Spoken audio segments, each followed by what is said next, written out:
This is the grand finals of the Stay-at-Home Story Cup that was played on April 10th and 11th. Online tournament for $5,000. This is the grand finals between Serral and Innovation. In the bottom right, the red Terran therefore is Innovation, and in the top left, the blue Zerg is Serral. Yes, you guys guessed, I just said the name of the players. I just wanted to do a good intro to grab your attention, and I figured the best way to do that with this series is to give you the tournament, the fact it's the finals, and that it's Serral and Innovation. Obviously, the player names are kind of big pulls here.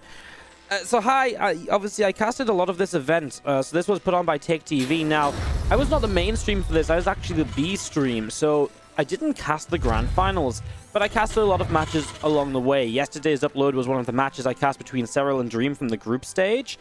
So here's my logic. You might be thinking, well, Wardi, if there was loads of great games in this tournament, why are you doing the grand finals first when it comes to casting other matches from it? Well, guys, I'm just going to put it plain and simple. I think people want to see this series. You know, you write Serral and you write Innovation in the title of a matchup, and I think people are going to click on it and come and watch. So, straight up, going to be honest with you guys, I'm doing the grand finals first.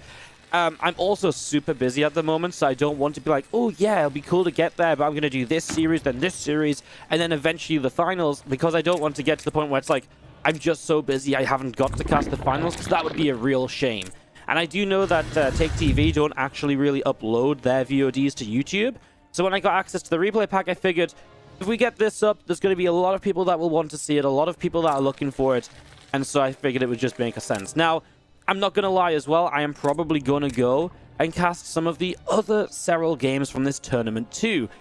And that doesn't mean that it's all going to be spoilers. They're mostly going to be from the group stages. The playoff run for Serral wasn't that amazing.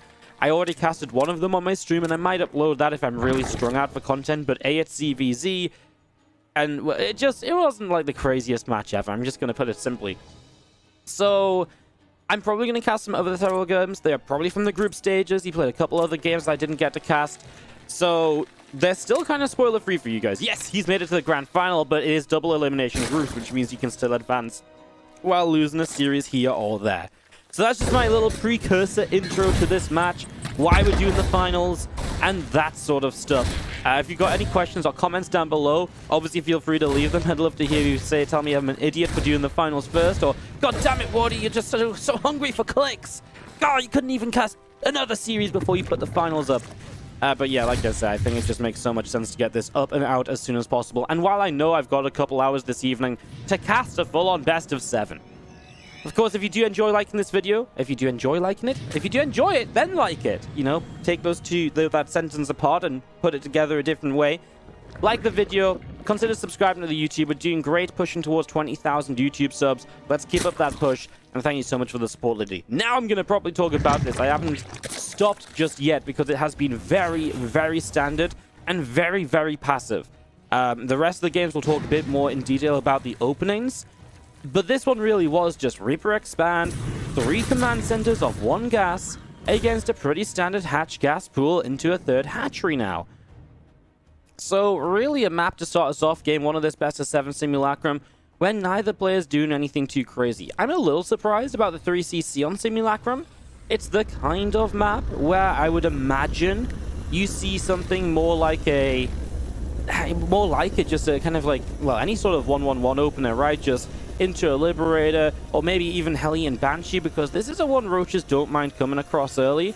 So we're actually going to see a Banshee here anyways. This is kind of like a safety Banshee. We'll see if he actually wants to go Cloak off this. Banshee and Cloak is pretty rare off the 3cc, because you don't really have the gas to do that, and then go into Stim afterwards. Okay, he is going to do it here, but it's going to delay, you know, Stim Pack, for example, coming up. It's obviously a bit out of sync. The Cloak has to start very late. So it's a little bit of a funky one. Like I said, it's not the super most popular, but it's not out of the world sort of crazy either, because it does keep you safe while going into 3 bases, etc. But it also does delay a lot of your bio play, because now you've gone 3cc super early.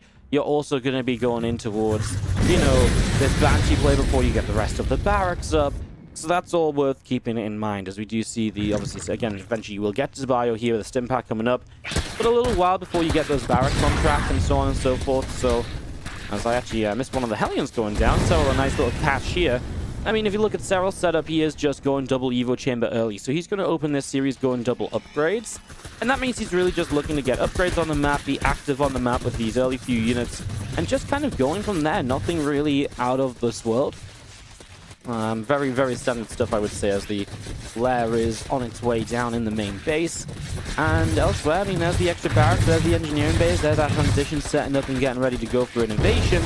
So yeah, not too bad. Lost 2 Hellions. He did build 8 in total, which is a couple more than what you would call the standard. Going up to 8, it's not, it's not kind of weird. It's just a little bit more committed, so it does delay the racks by another 200 minerals or so.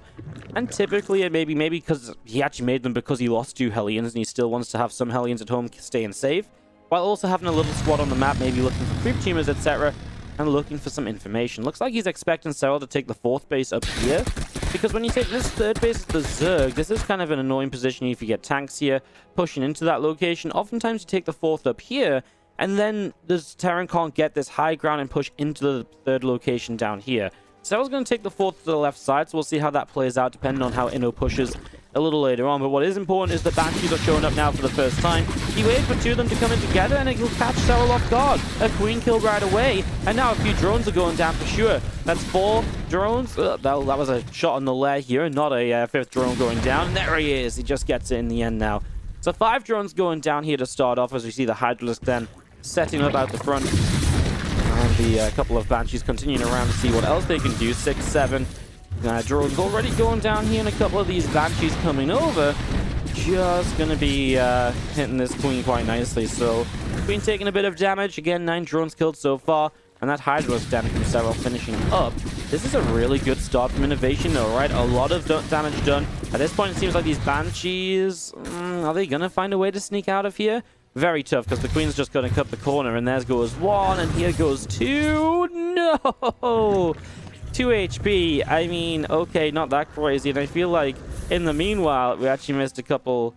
Did we miss a couple more? No, it was all just these Banshees. 15 drones. For a moment, I thought it was actually still on 10, and I thought I'd missed some Hellions running by, but no, it actually was just 15 drones killed. So that's obviously an amazing start for Innovation in this game.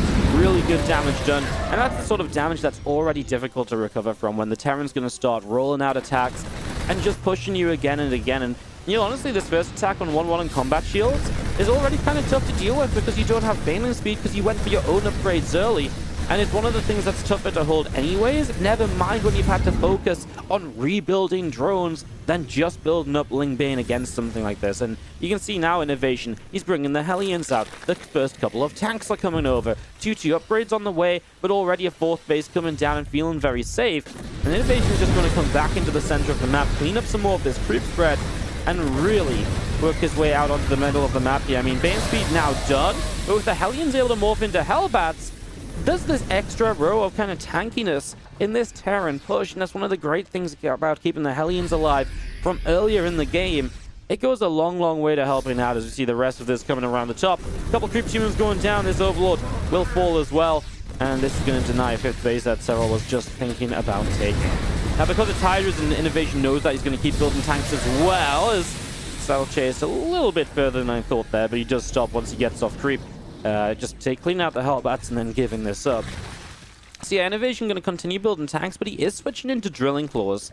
Tanks versus Widow Mines against Hydras. I feel like originally I'm going to have to hold my thought here because of an attack. It would be weird. Serral's off creep. Originally, Drilling Claws and Widow Mines were kind of just like never a thing against Hydras. Everyone would always consider that it's just not really that good. The fact she goes down. Just because the siege tanks are so good at holding their position. Big fight from Serral coming across. He's going to run into this. I don't like it. You know, he's going to get a couple tanks for sure, but look at the Marine count untouched by Banelings. And Serral will have to pull back again. See, that's what's so great about the tanks against Hydras. There's no flanking, so you can just leave the tanks, right? You know, there's no Mutalisks coming in to snipe them down. There's none of that anti-air. If you just deal enough damage output, this army's going to be in trouble. You know, you're not going to get overrun because you're missing out on enough anti-air, etc. afterwards by Mutalisks or anything. So tanks are really good at just pushing and keeping on pushing against this stronger ground force than you usually play against. Whereas the Widowmines are a bit better at kind of skirmishing and picking off some units here and there and having faster moving fights where you're pulling back a lot, which you do a lot more against Lingbane Muta because you're more mobile as the Zerg with the Mutalisk as well.